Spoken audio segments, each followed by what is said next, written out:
जय श्री राधे, जय श्री कृष्ण। मंदिर श्री बंसी वाले महात्मा यूट्यूब चैनल की ओर से हम आप सभी भक्तों का हार्दिक अभिनंदन करते हैं। आज हम आपको सुनाने जा रहे हैं श्री माघ मास महात्म्य के 25वें अध्याय की परम पावन कथा। जैसा कि आप सभी जानते हैं कि माघ मास का पावन महीना चल रहा है और इस मास में माघ मास के इस पावन महीने में जो हम धर्म कर्म का कोई भी कार्य करते हैं और हम प्रातः काल के स्नान के नियम का पालन करते हैं तो इसका हमें भगवान की कृपा से अनंत गुना पुण्य फल मिलता है। और इसी माघ मास में अगर हम प्रतिदिन माघ मास के महात्म्य की कथा को सुनते हैं तो ठाकुर जी की अनंत कृपा होती है। तो आज तक आपने अध्याय 1 से लेकर अध्याय 24 तक की कथा को हमारे चैनल पर सुन लिया है। तो अब 25वें अध्याय की परम पावन कथा। बोल श्री राधा कृष्ण भगवान की जय। बोल श्री माघ मास महात्म्य की जय।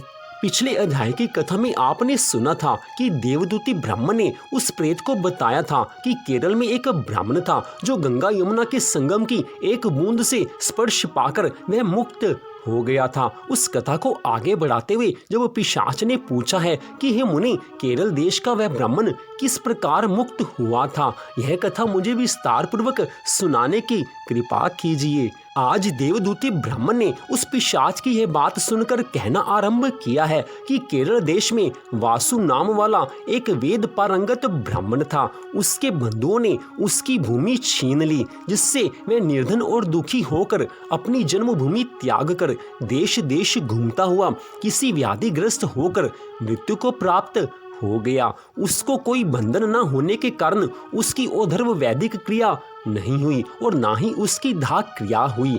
इस प्रकार क्रिया के लोप होने से निर्जन वन में प्रेत होकर चिरकाल तक वह घूमता फिरता रहा। शीत ताप भूख प्यास के दुख से हाहाकार करता हुआ वह नंगे शरीर रोता फिरता था। जो दुख उसको प्राप्त हुआ है वो दुख सबको प्राप्त नहीं होता, परंतु उसकी कहीं सदगति नहीं दिखाई देती थी। सर्वथा दान ना देने से वह अपने कर्म रहित था। लोमश ऋषि जी आज कहने लगे हैं कि प्रेत यह वचन सुनकर कहने लगा है कि मेरे ऐसा होने का कारण सुनो। मैंने कभी भी ब्राह्मणों को दान इत्यादि नहीं दिया। अत्यंत लोभी, क्रियाहीन, दूसरे के अन्न से पलने वाला और अकेला मिठाई खाने वाला था। मैंने कभी किसी को भिक्षा नहीं दी, ना दूसरे के दुख से कभी दुखी हुआ। प्यासे प्राणियों को मैंने कभी जल नहीं पिलाया। मैंने कभी छाता जूता दान नहीं किया, ना ही किसी को जल का पात्र, पान या औषधि किसी अतिथि को ठहराकर उसका सत्कार किया। अंधे, वृद्ध, अनाथ और दीनों को मैंने कभी अन्न से संतुष्ट नहीं किया और ना ही मैंने कभी किसी रोगी की सेवा की, ना ही कभी ब्राह्मणों को दान दिया, ना ही कभी अग्नि में हवन किया। विशाख आदि मास में किसी को ठंडा जल कभी नहीं पिलाया, ना ही मैंने वट या पीपल के वृक्ष कभी लगाए हैं, ना किसी प्राणी को बंधन से छुड़ाया है। मैंने कभी भी अपने जीवन में भगवान की भक्ति नहीं की। मैंने कभी भी श्री हरि विष्णु भगवान, श्री भोले शंकर भगवान की पूजा आराधना नहीं की। मैंने कोई भी धर्म कर्म का कार्य नहीं किया था। मैंने कभी भी कोई व्रत नहीं रखा, कोई उपासना नहीं की, कोई तपस्या नहीं की। इस कारण मेरा पूर्व जन्म सब बुरे कार्यों में ही सदा व्यतीत हुआ। मेरे पूर्व जन्म के कर्मों के कारण ही मेरी यह गति हुई है। इस वन में व्याघ्र भेड़िए से बचा हुआ मांस तथा जंतुओं के खाने से गिरे हुए फल, वृक्षों पर लगे हुए सुंदर फल तथा झरने का सुंदर जल सब ही मिलते हैं, परंतु देव इच्छा से मैं कुछ भी नहीं खा सकता। पिछले जन्म में जैसे मैंने कर्म किए थे उसका आज मुझे फल मिल रहा है। सर्प की तरह केवल उपावन भक्षण करके जीवन व्यतीत करता हूँ।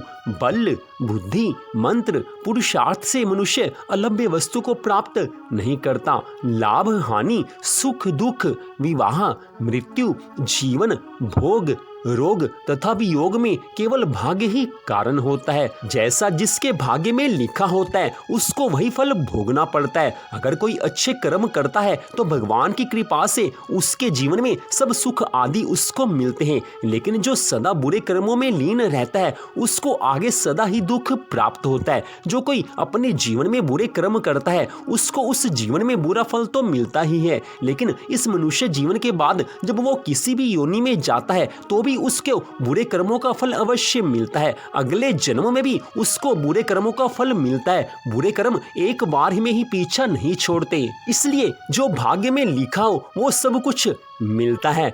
कुरूप, मूर्ख तथा पराक्रम से हीन मनुष्य भी भाग्य से ही राज्य को भोगते हैं। जो नीतिहीन है, जो निर्गुण है, जिनके पास कोई भी गुण नहीं है, वो भी केवल भाग्य से कई बार राज्य प्राप्त कर लेते हैं। पर्वत पर भी बलवान राक्षस पिशाच रहते हैं, जिनमें से कभी कभी कोई कहीं कहीं वन में फिरते हुए अपने कर्म के अनुसार अन्न जल प्राप्त करते हैं, परंतु आपको उनका भय नहीं होना चाहिए, क्योंकि धर्मात्मा पुरुषों की उनकी पवित्रता सदा ही रक्षा करती है। ग्रह, नक्षत्र, देवता सर्वथा धर्मात्माओं की रक्षा करते हैं। यह पिशाच आप जैसे भक्त की तरफ आंख उठाकर भी नहीं देख सकते। जो नारायण भगवान की भक्ति से पवित्र रहता है, उसको प्रेत, पिशाच, गंधर्व, डाकिन, शाकनी ग्रह, रेवती, यज्ञ मात्र ग्रह, भयंकर ग्रह, कृत्या, सर्पकुष्मांड तथा दूसरे दुष्ट जंतु पवित्र वैष्णव की तरफ देख भी नहीं सकते। जिनका मन भगवान की भक्ति में लीन होता है, उनको कोई भी कभी कष्ट पहुंचा ही नहीं सकता। जिनकी जीवा पर सदा भगवान का नाम रहता है, जिनके हृदय में भगवान की भक्ति रहती है, जो वेद शास्त्र में कहे के अनुसार अपने धर्म का पालन करते हैं, जो पवित्र और दानी हैं, ऐसे जीव को कभी भी कोई भय नहीं हो सकता। हे ब्राह्मण, इस प्रकार कर्मों का फल भोगता हुआ मैं यहाँ रहता हूँ, ऐसा सोचकर मैं शोक नहीं करता। एक बार मैं ज्वालिनी नदी के किनारे पर गया था। वहां पर घूमते हुए मैंने सारस के वचनों को सुना था। श्री माघ मास महात्म्य के इस 25वें अध्याय की कथा में स्पष्ट बताया गया है कि जिनका मन भगवान की भक्ति में सदा लीन होता है, जो सदा भगवान के मंगलमय नामों का जाप करते हैं, जिनके जीवन में धर्म के अनुसार सब कुछ होता है, जो धर्म का सदा पालन करते हैं, जो भगवान की कथा सुनते हैं, भगवान का संकीर्तन करते हैं, भगवान के पवित्र नामों का जाप करते हैं, जिस किसी तरह से भी अपने धर्म का पालन करते हैं, उनके ऊपर सभी देवी देवता प्रसन्न होते हैं। उनको किसी के भय की आवश्यकता नहीं होती, क्योंकि अपने भक्तों की ठाकुर जी सदा रक्षा करते हैं। तो इसलिए हमें इस बात को समझकर, इस बात को मानकर सदा अपने जीवन में भगवान की भक्ति में लीन रहना चाहिए, क्योंकि अगर हम भगवान की भक्ति में लीन रहेंगे तो हमारे जीवन में भगवान की कृपा से सुख, शांति और आनंद तो आते ही हैं, लेकिन हमें भगवान बड़े बड़े दुखों से छुटकारा भी दिला देते हैं। कुछ दुख हमारे हाथ की लकीरों में ऐसे होते हैं, कुछ हमारे भाग्य में ऐसे दुख होते हैं जिनको हमें भोगना पड़ता है, लेकिन भगवान की कृपा से कुछ दुखों को भगवान अपने आप ही नष्ट कर देते हैं।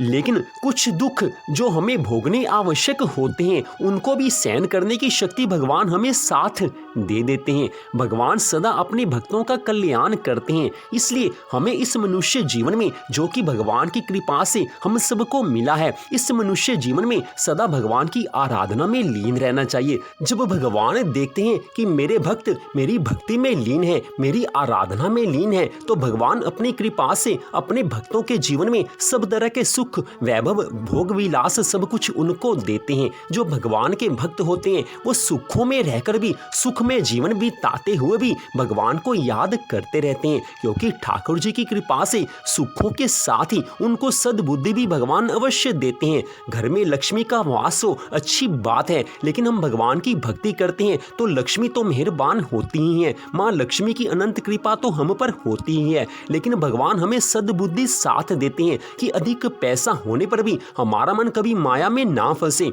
ऐसी कृपा भगवान अपने भक्तों पर अवश्य करते हैं। तो भगवान की भक्ति करने में सदा सबका मंगल है। तो श्री माघ मास महात्म्य के 25वें अध्याय की कथा का यहीं पर विश्राम होता है। मंदिर श्री बंसी वाले महात्मा यूट्यूब चैनल की ओर से इस परम पावन कथा को आपने सुना। आपसे निवेदन है कि इन कथाओं को आप प्रतिदिन सुनते रहे, जिससे आपके ऊपर भगवान की अनंत कृपा बनी रहेगी। तो इस कथा को सुनने के लिए आप सबका हार्दिक धन्यवाद। भगवान श्री राधा कृष्ण जी की अनंत कृपा सदा आप सब पर, आपके परिवार पर बनी रहे, इसी मंगल कामना के साथ जय श्री राधा रानी सरकार की, जय श्री कृष्ण भगवान की, जय श्री हरि विष्णु भगवान की, जय श्री माघ मास महात्म्य की। जय जय श्री राधे, जय जय श्री राधे, जय जय श्री राधे श्याम।